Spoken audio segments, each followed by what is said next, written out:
Oke, halo semuanya, kembali lagi dan di sini. Jadi di sini kita bakal ngebahas ya. Kalau dibilang review juga gak ini juga gak bisa dibilang review juga ya, karena gue pribadi kan nggak nggak ada pengalaman buat review ya. Tapi gue ngasih rekomendasi aja sih di sini tentang manhwa ya. Kalau type-nya di sini namanya manhwa. Gue pengennya ke tapas ya tadi sebelumnya, buat ke halaman resminya gitu kan, yang versi Inggris.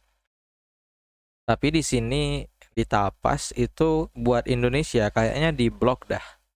Jadi ya mau gak mau kepaksa kita ke, gak tahu juga ini resmi juga atau enggak, tapi gua rasa sih ya ilegal sih. Jadi di sini judulnya ini gua bilang yang benar itu Falcon Princess ya, yang lebih enak gitu kan ketika ditranslate ke Inggris.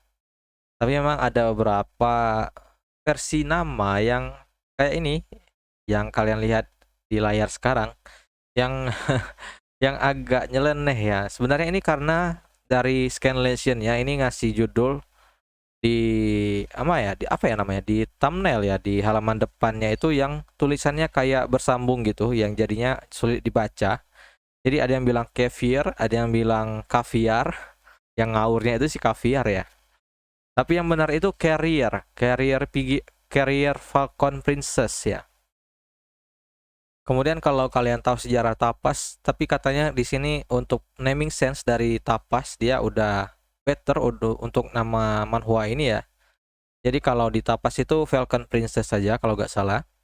Jadi kalau versi Scanlation itu Carrier Falcon Princess.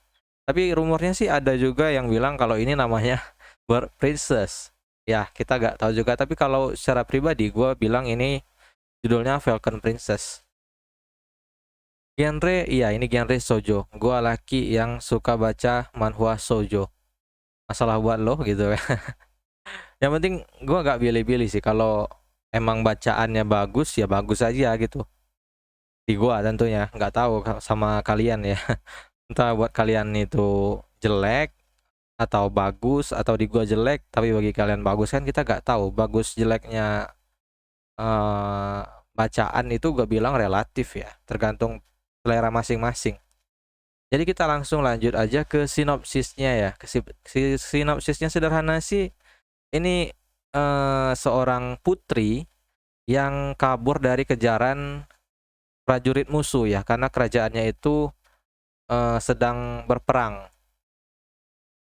Jadi sederhananya di situ, dan kemudian dia itu jatuh ya, jatuh terus gak sadarkan diri.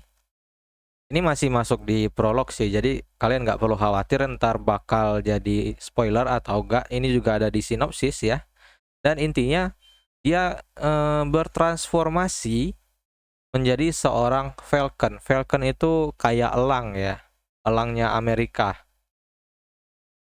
Jadi ya, kalau kalian berharap ini bakal romance, kalian salah besar. Gue bilang ya, jangan berharap. Karena gue pribadi ya, jadi sebelum gue baca ini udah berapa kali muncul di website yang gue sering buat baca ya. Dan gua nggak tertarik sekali, sama sekali nggak tertarik gitu baca baca ini manhwa. Karena ya lu tahu sendiri sih, premisnya itu putri yang jadi burung loh. Ngapain cowok, ini author ngapain sih, gua bilang nggak jelas anjir, gua bilang dalam hati kayak gitu ya. Tapi karena dia udah berkali-kali muncul, jadi ya apa salahnya kita mencoba ya. Paling gua rugi 5 menit doang ya kan. Dan akhirnya gua baca sih. Dan menurut gua pribadi ini manhwa lumayan menarik. Memang memang dari segi alur cerita ini generik-generik shoujo ya gua bilang. Dan nggak benar-benar exciting, tapi ketika lu punya waktu luang, gua masih bisa sarankan ini buat lu baca gitu. Karena di sini kita punya maskot seorang putri yang menjelma menjadi elang ya. Jadi dia itu jadi siluman elang. Jadi kalau kalian berminat, jangan lupa kalian bisa cek langsung di Tapas ya. Gua nggak bisa ngasih link juga karena di sini untuk daerah kita, daerah Indonesia itu nggak bisa akses di Tapas. Jadi kalian bisa cari di Scanlation-nya langsung untuk Inggris atau Indonesia kalau ada ya. Jadi jangan lupa, mungkin batas sini aja sih, tapi gua bilang silahkan kasih kesempatan buat manhwa ini ya, buat menarik kalian ke dalam dunianya. Jadi see you next time, jangan lupa di share, like, dan subscribe kalau videonya membantu gitu kan. Kalau nggak membantu juga nggak apa-apa sih, di share, like, dan subscribe biar gua juga tahu gitu kan kalau buat konten kayak gini bisa membantu juga buat yang lain. See you next time, bye bye.